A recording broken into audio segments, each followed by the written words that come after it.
మా జనరేషన్ అనగానే ఫస్ట్ మేము అసలు శారీ అంటే లైఫ్లో ఇప్పుడు 25 ఇయర్స్ ఇప్పటివరకు నేను శారీ కొనుక్కోలేదు. కట్టుకోవడం ఒకటి 2 సార్లు మా మమ్మీ శారీ కట్టుకొని ఉంటాను. ఓకే. సో మీరు శారీ బిజినెస్లో ఉన్నారు అండ్ యంగ్ ఉమెన్కి మీరు ఏం టిప్స్ ఇద్దాం అనుకుంటున్నారు? శారీస్ కట్టుకోమంటారా లేదంటే ఏంటి మీరు? డెఫినెట్గా కట్టుకోవాలి, అప్పుడే మా బిజినెస్. ఓకే. డెఫినెట్గా కట్టుకోవాలి. ఎందుకు అంటే ఇప్పుడు ఫర్ ఎగ్జాంపుల్ మీరే చెప్పారు, మీరు ఐటీ ప్రొఫెషన్, మనం దీని ముందు కూడా మాట్లాడుకున్నాం. మీరు ఇప్పుడు మీ చుడిదారో జీన్స్ ఇవి అందరూ వేసుకొస్తారు ఆఫీస్లో, ఆల్మోస్ట్ అందరూ వేసుకొస్తారు కదా. మీ హెచ్ఆర్ వాళ్ళు ఎప్పుడైనా ఒకసారి వేసుకొస్తారు, ఏదైనా ఈవెంటో ఏదైనా ఉన్నప్పుడు కట్టుకొస్తారు వాళ్ళు శారీస్, అంతే.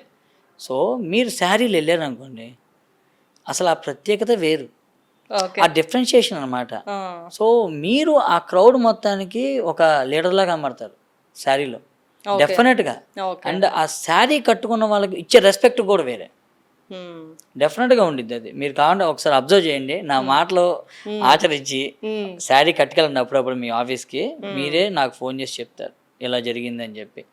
So sari is an emotion, డెఫినెట్గా అది కట్టుకొని క్యారీ చేసే విధానంలో ఆ రెస్పెక్టే వేరే అనమాట ఉమెన్కి. ఓకే.